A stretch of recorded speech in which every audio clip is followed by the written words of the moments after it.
Party को ये लगता है कि भाई पात्रता के हिसाब से उसको उचित दायित्व भी दिया जाता है। पद कुछ नहीं होता, वो एक दायित्व होता है जिसका समय के साथ में निर्वहन भी करना होता है। तो भारतीय जनता पार्टी से मैं जहां तक बताऊं तो हमारे पार्टी के हर कार्यकर्ता के मन में सेवा के ही भाव होते हैं।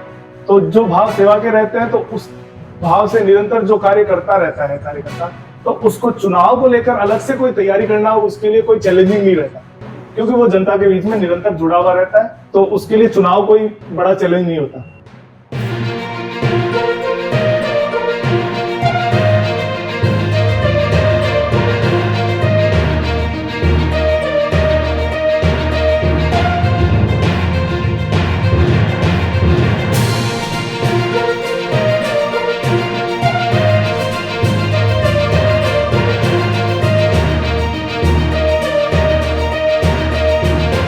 नमस्कार दोस्तों, मेरा नाम है जतिन। स्वागत है आपका राजनीति.com में। आज हमारे साथ है पंकज घसोलिया जी, जो कि वार्ड पार्षद हैं सुजानगढ़ डिस्ट्रिक्ट चुरू से। नमस्कार सर, कैसे हैं आप? राजनीति.com में स्वागत है आपका। सर्वप्रथम भाई मनोज जी के इस शानदार नवनिर्मित स्टूडियो राजनीतिक.com में मुझे साक्षात्कार के रूप में आप लोगों ने इनवाइट किया है, उसके लिए मैं संपूर्ण टीम का बहुत बहुत धन्यवाद करता हूँ। सर, शुरुआत करते हैं आपके पास को लेकर। किस तरीके से आपका राजनीति में आगमन हुआ? क्या सोचा आपने? किस तरीके से आपकी विचारधारा थी कि आपने राजनीति में ही आना है? ये सब कुछ सोच समझ के नहीं हुआ। ये एक जीवन में एक स्वरूप में कहें तो एक्सीडेंटल था।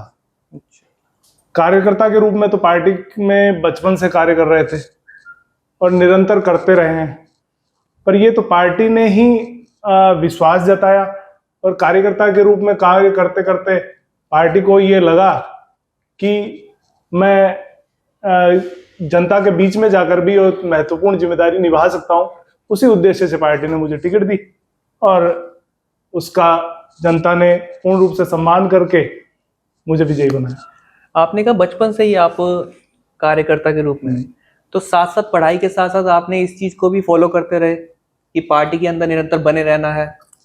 ये तो भाव थे, क्योंकि बैकग्राउंड से पिताजी भी पार्टी में कार्यकर्ता के रूप में निरंतर कार्य करते थे और ऐसा वैसे कोई माहौल रहा नहीं राजनीति का। और जो दायरा जो था हमारे क्षेत्र में, जो मेरा सराउंडिंग, जो मेरा दायरा था, वो प्राय इसी क्षेत्र का रहा है। तो वो भाव भी निरंतर मन में रहे हैं कि कहीं ना कहीं राजनीति के माध्यम से जनता के बीच में जाकर सेवा करनी चाहिए। मतलब फैमिली सपोर्ट के लिए तो आपको फिर मशक्कत करनी पड़ी होगी, क्योंकि आपने कहा कि नहीं, ऐसा कुछ ऐसा था नहीं। ऐसा कुछ था नहीं कि मशक्कत वाली बात है। सबने अपनी जिम्मेदारी समझते हुए सपोर्ट किया है। ठीक है। और पॉलिटिक्स में कब एंट्री हुई आपकी? पॉलिटिक्स में एंट्री हाल ही में 4 साल पूर्व है। अच्छा। सक्रिय रूप से कार्यकर्ता के रूप में काम करने का 4 साल पूर्व मुझे मौका मिला और पार्टी ने जिम्मेदारी देते हुए मंडल मंत्री की जिम्मेदारी मुझे दी,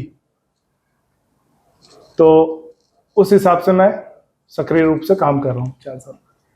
कार्यकर्ता के रूप में और उसके बाद एक पद मिलने के रूप में कितना डिफरेंस हो जाता है इन दोनों के बीच में, कि अगर आप एज अ कार्यकर्ता काम करते हैं और एक पद मिल जाता है, क्या मतलब चुनौतियां बढ़ जाती हैं आपके सामने? ऐसा कुछ नहीं होता। अच्छा। ऐसा कुछ नहीं होता। कार्यकर्ता भी उतनी जिम्मेदारी से लगता है और पार्टी को ये लगता है कि भाई पात्रता के हिसाब से उसको उचित दायित्व भी दिया जाता है। पद कुछ नहीं होता, वो एक दायित्व होता है जिसका समय के साथ में निर्वहन भी करना होता है। ठीक है। अच्छा, आपने कहा कि 4 साल हो गए हैं आपको इस, तो टाइम कैसे मैनेज करते हैं? अपने परिवार को भी वक्त देना और जनता को भी वक्त देना, पार्टी के काम को भी लेकर, इस तरीके से आप किस तरीके से मैनेज कर लेते हैं इन सारी चीजों को? टाइम मैनेजमेंट के कई सूत्र हैं जिनको जीवन में अप्लाई करते हैं और निरंतर दिमाग पर बर्डन नहीं रखते। जहां जिस समय जो कार्य मिला उस समय उस कार्य को पूरा करते जाओ तो मैनेजमेंट स्वतः ही हो जाता है। आपके अंदर मन में स्वयं के अंदर जीवंत भाव किसी कार्य करने के लिए, तो हर कार्य स्वयं अपने आप होता जाता है। अब जिस तरीके से आने वाले वक्त में राजस्थान में चुनाव है, किस तरीके से आपकी कार्यशैली रहती है? जनता की सेवा के साथ साथ अब आपको चुनाव पे भी ध्यान देना है। पार्टी से कितना सपोर्ट मिलता है आपको, जनता से कितना सपोर्ट मिलता है, उसके बारे में क्या कहेंगे आप? ये तो हमारी पार्टी का जो भारतीय जनता पार्टी से मैं जहां तक बताऊं तो हमारी पार्टी के हर कार्यकर्ता के मन में सेवा के ही भाव होते हैं। तो जो भाव सेवा के रहते हैं तो उस भाव से निरंतर जो कार्य करता रहता है कार्यकर्ता, तो उसको चुनाव को लेकर अलग से कोई तैयारी करना उसके लिए कोई चैलेंजिंग नहीं रहता, क्योंकि वो जनता के बीच में निरंतर जुड़ा हुआ रहता है। तो उसके लिए चुनाव कोई बड़ा चैलेंज नहीं होता। क्षेत्र को आगे किस तरीके से विकसित के बारे में सोचते हैं कि आज अब जैसे चुनाव के बाद मुझे अगर और ज्यादा मौका मिलेगा जनता की सेवा करने का, तो क्या चेंजेस चाहेंगे आप कि कुछ रह गया है वो यहाँ पर पूरे हों, या और किस तरीके से विकसित किया जा सकता है अपने क्षेत्र को लेकर? देखो, पार्टी ने मुझे दायित्व मंडल मंत्री के रूप में दे रखा है, जनता ने मुझे दायित्व अभी तक वर्तमान में पार्षद के रूप में दे रखा है, और ये सब चीजें हम विपक्ष के रूप में भी जिम्मेदारी से निभा रहे हैं। वर्तमान में मैं मेरे क्षेत्र में एक विपक्ष के पार्षद के रूप में कार्यरत हूँ, फिर भी मैं जनता के बीच में बराबर जाकर जनता को उन सभी योजनाओं का लाभ दिलाने का प्रयास करता हूं जो राज्य सरकार की उनसे जुड़ी हुई हो। और मेरा मूल मोटिव जो मेरा ये रहता है वो ये रहता है कि तकनीकी के माध्यम से, जो वर्तमान में जो तकनीकी का युग है उसके माध्यम से जनता को ज्यादा से ज्यादा जोड़ा जाए, ज्यादा से ज्यादा लाभान्वित किया जाए, ताकि स्वयं आत्मनिर्भर होकर वह अपने स्वयं के कार्य कर सके और लोगों को भी उसका लाभ दे सके। ये मेरा मेन मोटिव। 4 साल आपने कहा कि आपको राजनीति में हुआ, उससे पहले भी आप कार्यकर्ता के रूप में ही काम करते आए हैं। कोविड का टाइम जब आया, कितनी चुनौतियां थी आपके लिए? क्योंकि उस टाइम पे लॉकडाउन था, उस टाइम पे किस तरीके से आपने जनता की सेवा करी, उसके बारे में बताएंगे आप? चुनौतियां तो आम से लेकर खास तक सबके लिए थी, और रही बात सेवा के माध्यम से जनता से जुड़े रहने के लिए, हमारी पार्टी के संपूर्ण कार्यकर्ताओं ने जिम्मेदारी से कार्य किया है।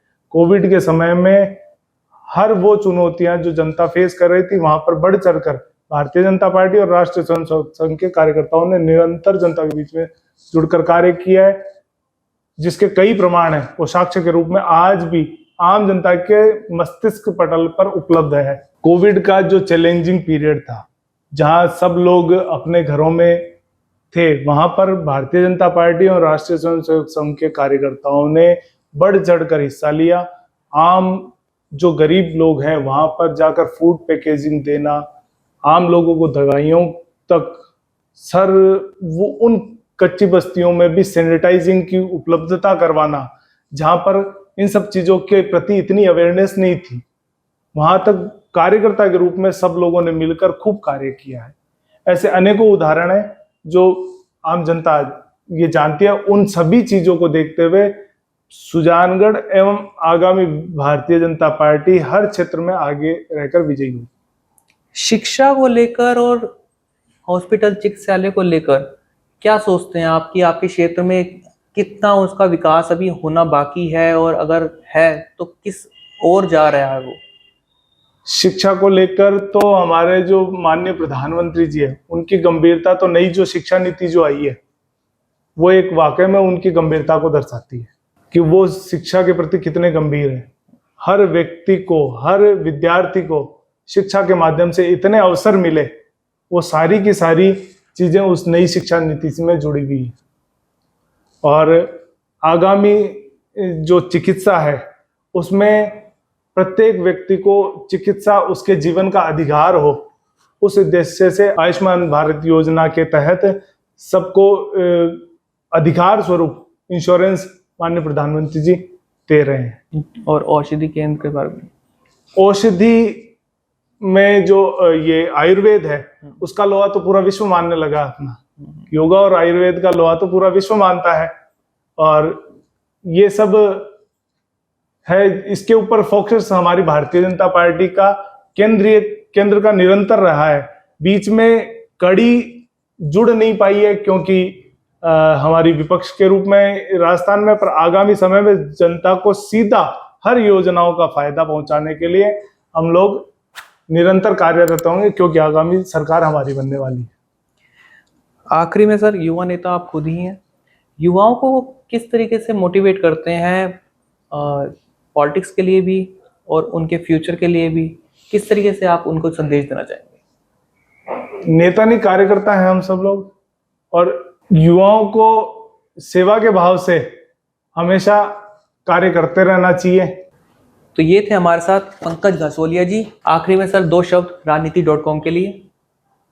राजनीतिक.com एक नया उभरता हुआ ऐसा प्लेटफॉर्म बनने जा रहा है, और मैं शुभकामनाएं देता हूं इनके फाउंडर मनोज जी अग्रवाल और मोहित जी को कि उन्होंने इतनी बखूबी से ये स्टूडियो तैयार किया, और इनका जो उद्देश्य है कि नए चेहरों को समाज के भीतर उभार कर लाना, ताकि उनके कार्यों की शैली सब लोगों को प्रेरणाएं बन सके। बहुत बहुत धन्यवाद।